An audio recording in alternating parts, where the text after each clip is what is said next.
everybody. Welcome back for the next chapter from the Twits, our chapter book by Roald Dahl.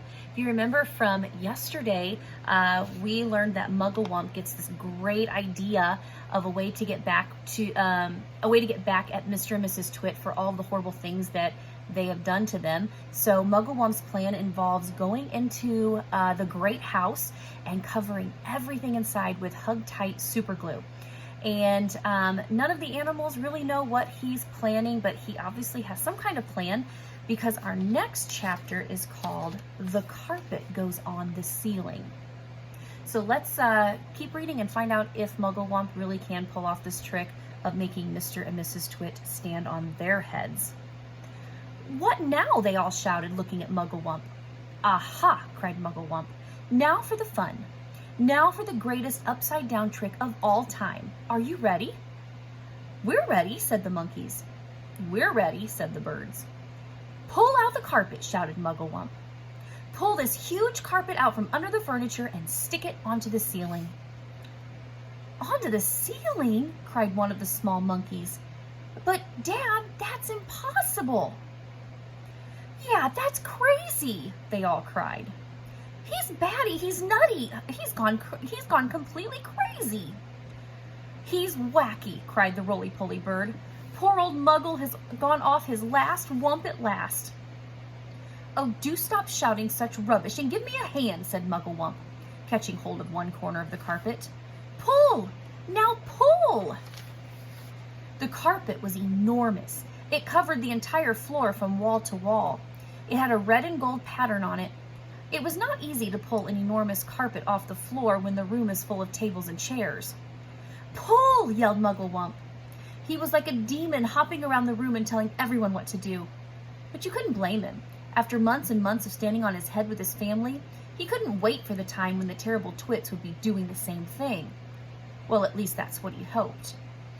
With the monkeys and the birds all pulling and puffing, the carpet was dragged off the floor and finally hoisted up onto the ceiling. And there it stuck. And all at once, the whole ceiling of the living room was carpeted with red and gold. And our illustration here just shows all of the animals working together to pull that enormous piece of carpet off of the floor. "Now the table, that big table," shouted Mugglewump. "Turn the table upside down and put a dollop of sticky glue onto the bottom of each leg. Then we will stick that to the ceiling as well." Hoisting the huge table upside down and onto the ceiling was not an easy job, but they managed it in the end.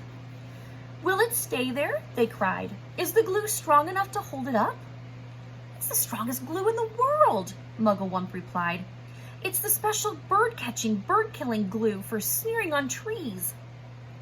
"Please," said the roly-poly bird, "I have asked you before not to mention that subject. How would you like it if it was monkey pie they made every Wednesday and your friends had been boiled up and I went on talking about it?" "Well, I do beg your pardon," said Mugglewump. "I'm so excited I hardly know what I'm saying. Now the chairs, do the same for all of the chairs. All of the chairs must be stuck upside down to the ceiling and in their right places. Oh, do hurry up, everyone. Any moment now, those filthy freaks are going to come rushing in with their guns." The monkeys, with the birds helping them, put glue on the bottom of each chair leg and hoisted them up to the ceiling.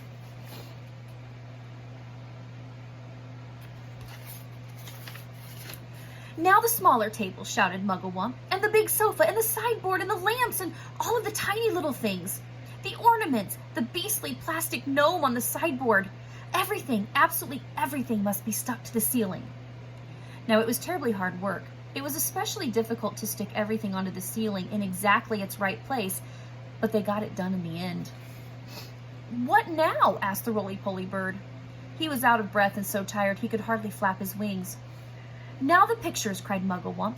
"Turn all the pictures upside down, and will one of you birds please fly out to the road and watch to see when those frumptious freaks are coming back?" "I'll go," said Roly-Poly Bird. "I'll sit on the telephone wires and keep guard. It'll give me a rest." They had only just finished the job when the Roly-Poly Bird came swooping in, screaming, "They're back! They're coming back!" Quickly, the birds flew back onto the roof of the house. The monkeys rushed into their cage and stood upside down, one on top of the other. A moment later, Mr. and Mrs. Twit came marching into the garden, each carrying a fearsome-looking gun. "I'm glad to see those monkeys are still upside down," said Mr. Twit. "They're too stupid for anything else," said Mrs. Twit. "Hey, look at all those cheeky birds still up there on the roof. Let's go inside and load our lovely new guns, and then it'll be bang, bang, bang, and bird pie for supper."